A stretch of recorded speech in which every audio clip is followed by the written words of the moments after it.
The chair now recognizes Daniel Marshall for the opponency for 6 minutes.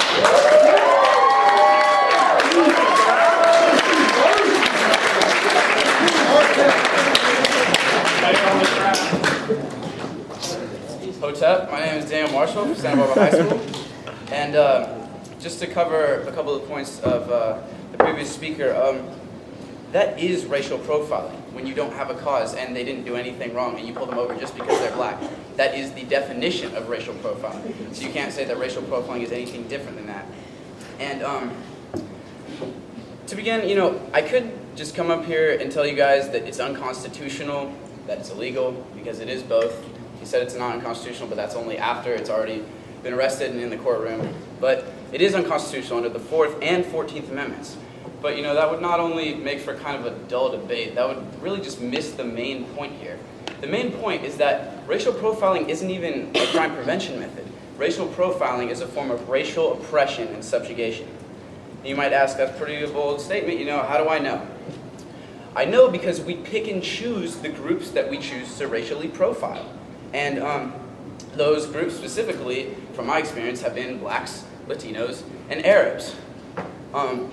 So the statistics that are usually given, and I know it's going to come up at some point, it wasn't addressed by the first speaker, but it's one of the subsequents, is the statistics on prison rates. That there's more blacks and Latinos and minorities in general in prison than white people, so therefore they commit more crimes, and therefore we should go after them more. But really, that's just a product of racial profiling. It's a self-fulfilling prophecy. If I were to have, a sobriety checkpoint on, a Saturday night somewhere, and I would only stop blondes in the line and check if they were drinking, I would only come up with blondes who are drinking. Does that mean they're the only ones drinking? Does that mean they drink more than anyone else? No. But it's a self-fulfilling prophecy. So, and also we really have to question ourselves, if this is really a crime prevention method, why aren't we going after the real criminals here?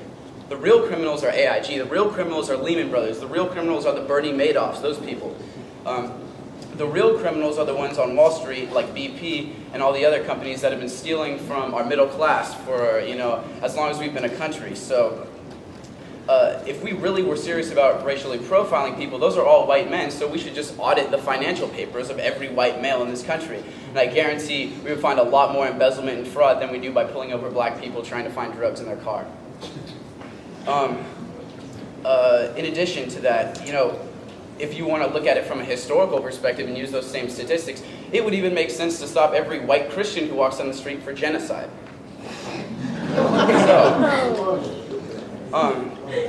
We only just, and in this country, especially for nonviolent felons who can, have drug offenses, those are mostly black and Latino, but that's because we look in black and Latino neighborhoods. We don't look in the upper class bedrooms where they, probably have way more pot than anybody else, and I think everyone in this room can agree with that.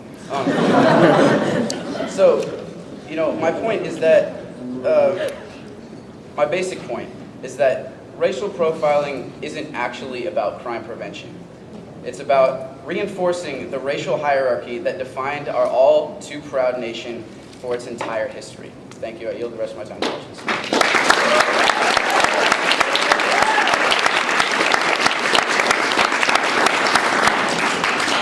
Are you aware that by saying that rich people have more pot and that we should go over rich people, you're profiling yourself against rich people? See, that was my point, though. I'm saying, if we were serious about profiling it, then we would actually look there, but we're not, because we don't actually want to find the people who are doing it. We just want to oppress minorities. Could you define prejudice for us? Could I define prejudice? Prejudice is looking at someone before you know them and guessing things about them before you know them.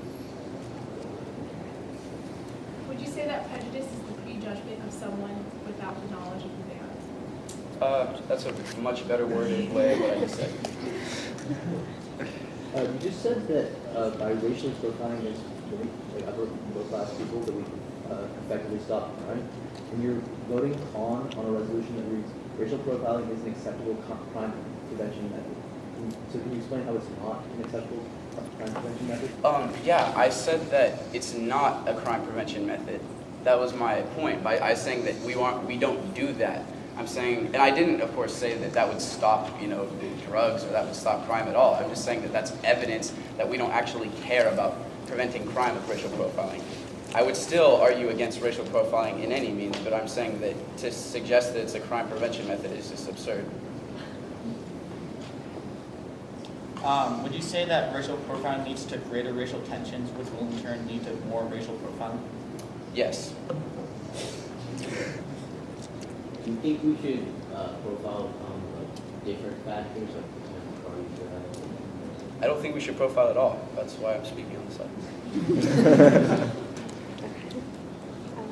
In the front. Could you define what nationalities you think white is classified under?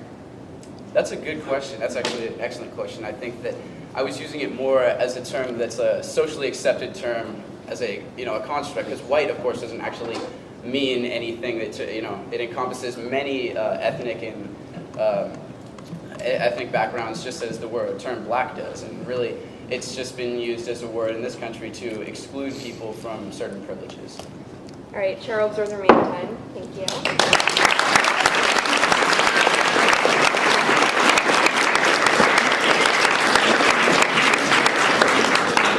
Would anyone like to give a subsequent speech on the proponency? All right.